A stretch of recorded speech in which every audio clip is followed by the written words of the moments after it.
There are several things that I would like to point out to you. This is the Mission. Welcome to the Mission here in San Francisco. Doc's Clock, the Makeout Room, and the Latin American Club are the Bermuda Triangle, essentially, of this neighborhood. This is where people's night disappears. It's where their sobriety disappears. Hey, I'm Mark Capel. I'm a piano player and a composer. I want to show you a little bit about this wonderful neighborhood I live in. So this is the Makeout Room.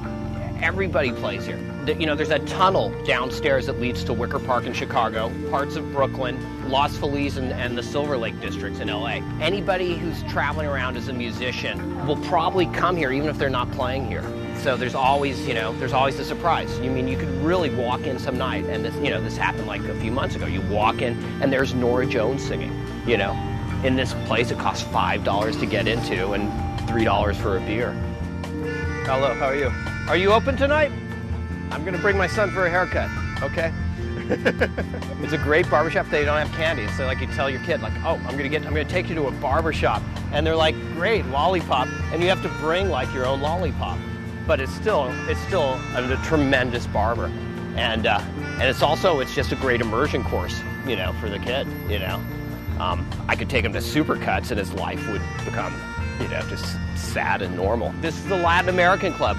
If you can get these benches by the window, you're in good shape here. This is a great place to sit. This is a great place to sit and see who's coming in and decide whether you want to stay or whether you want to take off or not. There's some guys that are faux lesbians that are showing up. Well, there's a lot of straight guys that have crushes on the lesbians. They don't realize there's plenty of like normal straight women out there that they, Anyways.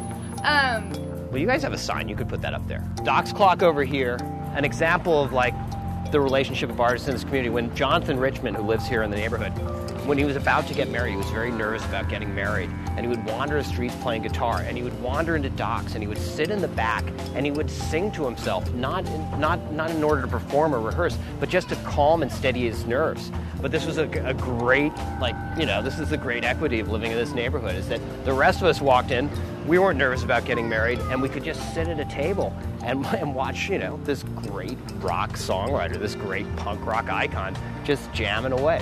The neighborhood was, for a long, long time, Irish and Italian, and the Hispanic population started growing after the war and became like a very, very big part of creating a new and really, in a lot of ways, more vibrant culture.